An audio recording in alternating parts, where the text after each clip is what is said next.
शेतकरी मित्रांनो, आजच्या व्हिडिओमध्ये आपण फक्त 60 रुपयामध्ये पांढऱ्या मुळीची जबरदस्त वाढ करणारं, मातीतले सगळे घटक पिकाला उपलब्ध करून देणारं आणि ओव्हरऑल पिकाची एकदम जबरदस्त वाढ करणारं, ह्युमिक ऍसिड आणि मायक्रोरायझा पेक्षाही जबरदस्त रिझल्ट देणारं हे जैविक टॉनिक कसं बनवायचं ते पाहणार आहोत. त्यासाठी व्हिडिओ महत्वाचा आहे, शेवटपर्यंत बघा. राम राम शेतकरी मित्रांनो, स्वागत आहे कृषी मित्र आनंद या युट्यूब चॅनलवर. तर शेतकरी मित्रांनो, आपल्या झिरो बजेट नैसर्गिक शेतीच्या व्हिडिओ सिरीजमध्ये आज आपण एक नवीन व्हिडिओ पाहणार आहोत. बऱ्याच वेळा आपण जो शेतकरी वर्ग आहे तो ह्युमिक ऍसिड आणि मायक्रोरायझा आणण्यासाठी मार्केटमध्ये जात असतो. तिथं त्यामध्ये त्यांना क्वालिटीमध्ये बऱ्यापैकी आपल्याला फसवणूक पाहायला मिळते आणि बऱ्याच अशा पैशाची आपली तिथं पैसे आपले बऱ्यापैकी खर्च होत असतात आणि पाहिजे तसं आपल्याला रिझल्टही पाहायला मिळत नाही. तर सारखा रासायनिक खताचा वापर करून, रासायनिक निविष्ठांचा वापर करून आपण जे मातीतले सूक्ष्मजीव आहेत उपयुक्त ते पूर्णपणे नष्ट केलेले आहेत किंवा अतिशय अल्प प्रमाणामध्ये राहिलेले आहेत. त्यामुळे आपण जे पण मातीमध्ये टाकत असतो त्याला उपलब्ध करून देणारे जे मायक्रोब्स आहेत किंवा सूक्ष्मजीव आहेत उपयुक्त ते मातीमध्ये राहिलेले नाहीत. तर आजच्या व्हिडिओमध्ये आपण जे बनवणार आहोत ते ह्युमिक ऍसिड आणि मायक्रोरायझापेक्षा 100 पट आपल्याला फायदा देणारं हे टॉनिक आणि सूक्ष्मजीवांचं खाद्य आपण बनवणार आहोत. याआधीही आपण या संदर्भात एक व्हिडिओ बनवलेला आहे, परंतु त्यामध्ये काही चुका झालेल्या, त्या चुका काय झाल्यात आणि मी माझ्या अनुभवातून ते पुढं तुम्हाला सांगणार आहे व्हिडिओमध्ये. त्यासाठी हे खाद्य बनवायचे कसं, हे टॉनिक 21 दिवसानंतर बनल्यावर कशा पद्धतीने आपल्याला वापरायचे, कोणत्या पिकाच्या अवस्थेत वापरायचे, कधी सोडायचे, प्रमाण काय, हे सर्व सांगणार आहे. त्यासाठी व्हिडिओ अतिशय महत्वाचा आहे, आपण शेवटपर्यंत बघा. मित्रांनो, आपण व्हिडिओला लगेच सुरुवात करूयात. तर सर्वात पहिल्यांदा साहित्य काय काय लागते ते पाहूयात. तुम्ही पाहू शकता इथे एक पातेलं घेतलेलं आहे, त्याला जाळ लावलेला आहे आपण. ह्या पातेल्यामध्ये आपण पाणी टाकलेलं आहे. त्याच्यानंतर जे दुसरं साहित्य आहे ते म्हणजे तांदूळ. आता माझी जवळपास 21 दिवसाची ही तिसरी बॅच आहे घेण्याची. केळी पिकासाठी मी याचा लगातार वापर करत असतो. तर जे तांदूळ आहे ते आपल्याला घेताना यामध्ये काय माझ्याकडून चूक होत होती की ड्रिपद्वारे जाण्यासाठी त्रास करत होता. त्यासाठी जे तांदूळ आहे तुम्ही पाहू शकता इथं मिक्सर वाटा आपल्याला याचं एकदम बारीक पीठ करून घ्यायचंय. जर कुणी हा प्रयोग करत असेल तर ही गोष्ट त्यांनी लक्षात ठेवायची. त्याच्यानंतर तांदूळ आपण 1 किलो घेतलेला आहे राशनचा. त्याच्यानंतर महत्वाचं साहित्य तुम्ही बघू शकतात, हे बटाटे तिथं, हे सूक्ष्मजीवांचं खाद्य म्हणून याचा वापर आपण 21 दिवसाच्या नंतर ज्यावेळेस हे बनन आपलं पूर्ण द्रावण, त्याच्यानंतर आपण याचा वापर करणार आहोत. हे बटाटे 1 लागणार आहेत आपल्याला. त्यानंतर तुम्ही पाहू शकता तिथं 200 ग्रामच्या आसपास आपण गुळ घेतलेला आहे. यामध्ये काळा गुळ असेल तर अतिशय उत्तम, नसेल तर तुम्ही कोणताही गुळ वापरू शकता. तर 200 ग्राम गुळ लागणार आहे. असे आपल्याला साहित्य लागणार आहेत. बटाटे 1 किलोच्या आसपास 21 दिवसाच्या नंतर. त्यानंतर आपल्याला 200 ग्राम गुळ, 1 किलो राशनचे तांदूळ मिक्सर वाटा बारीक करून घ्यायचे जर ड्रिप वॉटर सोडणार असाल तर.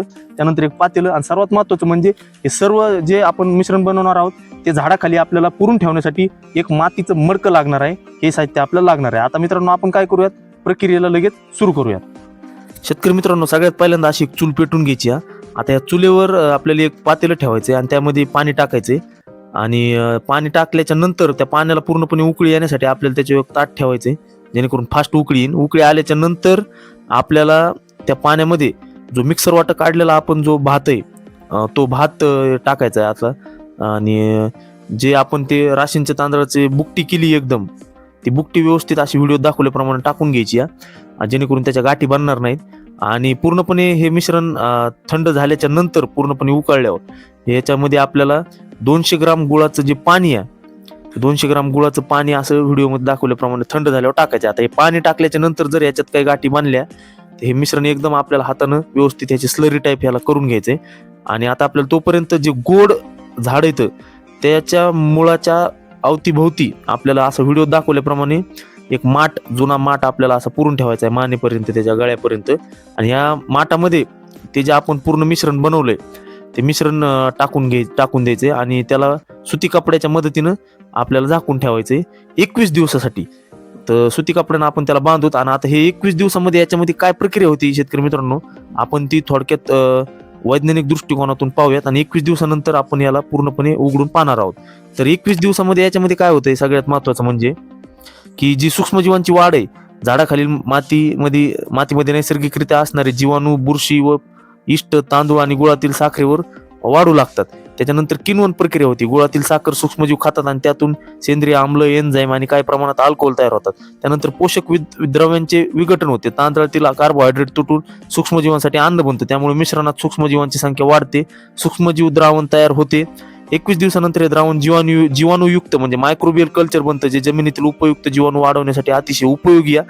आता ह्याच्यात फक्त एक लक्षात ठेवायचं की याचा हलका आंबट वास आला तर ते योग्य किण्वन प्रक्रिया झाली असं आपल्याला लक्षात ठेवायचे. आणि जर समजा त्याचे दुर्गंधी येईल, सडलेला वास जर येत असेल तर ती काय किण्वन प्रक्रिया व्यवस्थित झाली नाही आपल्याला हे लक्षात ठेवायचं आहे. तर आता आपण 21 दिवसानंतर पाहूयात हे कसं बनलंय.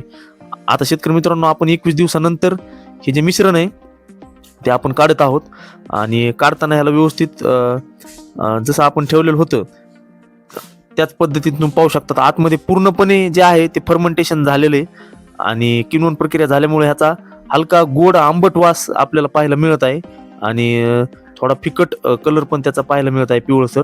आता हे जे याला फंगस किंवा उपयुक्त बॅक्टेरिया असे खूप वाढलेले आहेत, त्यामुळे हात नाही लावायचा शक्यतो. ग्लोव्ज घालून किंवा डब्याच्या साह्यानं व्यवस्थित ते सगळं काढलेलं एका बकेटीत आपल्याला काढून घ्यायचे. आता हे जे मिश्रण आहे त्याला व्यवस्थित काठीच्या साह्यानं ढवळून व्यवस्थित एकजीव करून घ्यायचे. आता पुढची प्रक्रिया आपण पाहूयात काय करायची ती. तर शेतकरी मित्रांनो, आता तुम्ही इथं बघू शकतात आपण 21 दिवसानंतर हे पूर्ण मिश्रण काढलंय आणि एकदम आपण सुरुवातीलाच मिक्सर वाटत तांदूळ काढल्यामुळं आपलं हे एकदम बारीक बनलंय. आणि त्याच्यानंतर जे दुसरा आपण घटक याच्यामध्ये 21 दिवसानंतर ऍड करणार होतो तो म्हणजे 1 किलो बटाट्याचा चुरा करून. तर तो मागच्या बॅचमध्ये माझ्याकडून चूक होती की तोही ड्रिप वॉटर जाण्यासाठी त्रास करीत होता. तर त्या चुऱ्याला आपण काय केलेलं आहे, बटाट्याच्या पहिले गरम पाण्यातून उकळून घेतले, पूर्णपणे उकळून घेतल्याच्या नंतर त्यातलं गरम पाणी साईडला काढले, परत गार पाण्यात टाकले त्याला आणि त्याच्यानंतर त्याच्यावरचं जे साल्ट आहे ते साल्ट काढले आणि तुम्ही पाहू शकता इथं त्याचा मिक्सर वाटा आपण त्याला एकदम बारीक करून त्याचं पाणी इथं घेतलेलं आहे. पूर्णपणे त्या बटाट्याचा जे चुरा आहे 1 किलो, तो चुरा आपण पाणी झालं ह्याच्यामुळे आता हे आपल्याला ड्रिप वॉटर जाण्याला एकदम सोयीस्कर होईल. आणि त्याच्यानंतर जर आपण याच्यामध्ये परत एकदा 100 ग्राम गुळाचं पाणी टाकणार आहोत आणि हे पूर्ण मिश्रण जे आहे ते आपण आता हे आपला 1 एकरचा डोस आहे, तर इथं 100 लिटरचा बॅरल आहे समजा हा.